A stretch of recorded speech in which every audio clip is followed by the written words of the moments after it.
finding missing observations. So you're given an n plus m six-sided die with each face numbered from 1 to 6. So and you only have m observations of the rolls and n of the observations are missing. However, you have the total average value of the n plus m rolls. So your task is to return an array of the n rolls which are missing such that the total average is n plus m across the m plus m rolls. So let's see the examples to see how we can approach this problem. So as we can see in example 1, we have 4 rolls, which is the m array 3, 2, 4, 3, and we notice that the mean of m plus n is 4.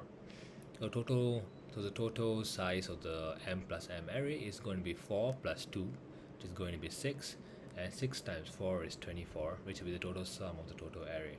Right? So we want the final m plus m array to be 24. So the current sum that we have is 3 plus 2 plus 4 plus 3, which is going to be 11. And if it's going to be 12. So if you are to find what's the remaining sum that's required, we just 24 minus 12, which is going to be 12. And you have 2 spots in the n array, so you can put 6 and 6. So now if you find the average of the total array, is going to be 3 plus 2 plus 4 plus 3 plus 6 divided by 6, as 6 is the total length of the array, which is going to be 4, which is m, which is the mean as we are given here. In example 2, we have our m array, which is 1, 5, and 6, and we have our n, which is 4. The total length of the final array is going to be 7. So 7 times 3, which is total sum, needs to be 21. Now you notice that the current sum that we have here is 5 plus 6 plus 1, which is going to be 12. The remaining sum is going to be 9. Right? So there is one way to fill up the n array of 4 elements. You can put 3, 2, 2, 2, 2, 3, 2, 3, 2, 2, 2, 3, 2, 2, 3, 3, 2, 2, 3, 2, or any other possible ways.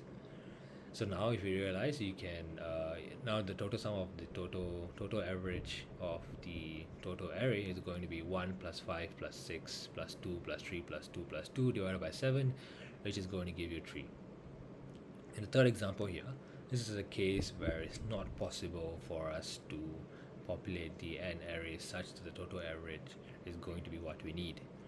So the total sum for this scenario is going to be 4 plus 4, which is 8, times 6, which is going to be 48. And the current sum that we have from this m array is 10. So the remaining sum that we need is 48 minus 10, which is going to be 38. However, we need to know that these are dice rolls, and dice are all 6-sided. So it's not possible for us to have any dice roll greater than 6.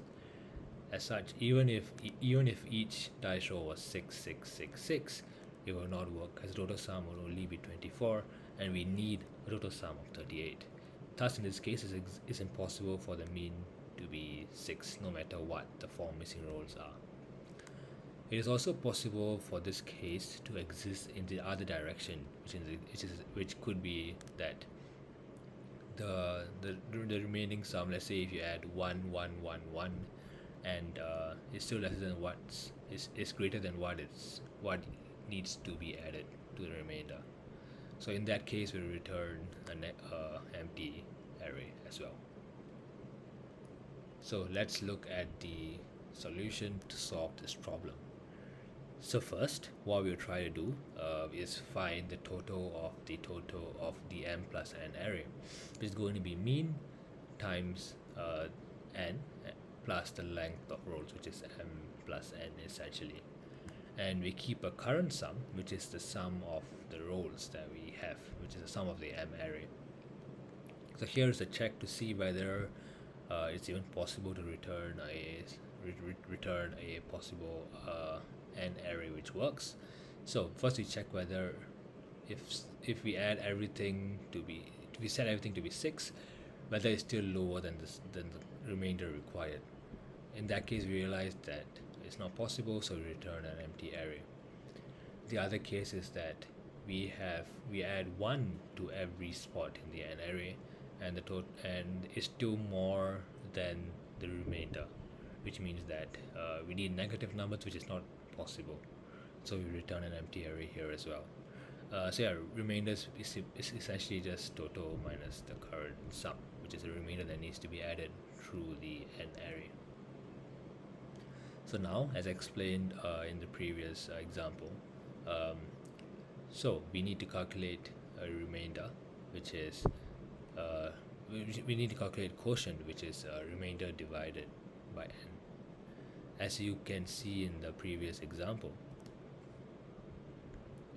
if you look at the n array which is finally populated, you notice that you can divide the remainder by the number of spots in the n array, and if the quotient would tell you how many what's the maximum number you can put in each spot, right? So let's say 9 divided by 4, and the quotient that we get is 2, which means that I can safely put 2 2 2 2 in every part of in every space in this array, and yeah, after that you get a remainder of 1, which you can add on to the second indexless array, for example.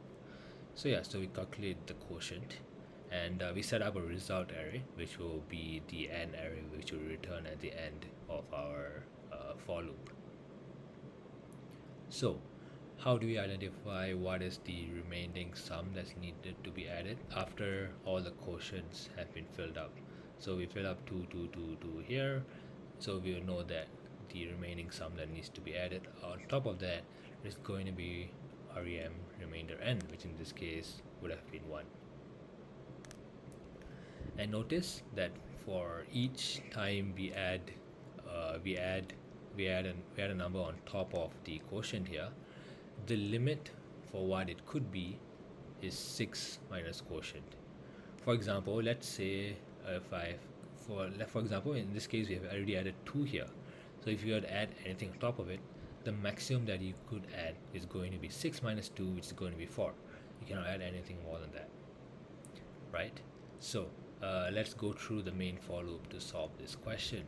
So we just iterate through n, and we set up a variable called toAdd, which is going to be the minimum value between what you can add to the array and the remaining sum of the remaining sum that's required to fulfill the sum requirements, right? So so in this case, the remaining up to 6 would be 4, as 6 minus 2 is 4, and remaining sum is going to be 1. Yeah, so this is a bit of a greedy kind of approach, in the sense that you try to get rid of as much as remaining sum as possible initially. The only upper bound that you have is that it should be lower than remainder up to 6. So yeah, after that you can reduce remaining sum by toAdd, as if already added that to here. So let's say we 3, right? So yeah, I can reduce 1 out of that, and then yeah, you just append the quotient plus the toAdd to the result array. And after you return the result array, yeah, that's the problem solved. So let's analyze the time complexity of this question. So the sum operation takes up O and time, and as you can see here, this for loop takes up O and time as well. And as for space complexity, we only have an additional res array, which is going to be of space complexity n, which is going to be maximally length of n. So that is the end of today's question. Thanks for watching.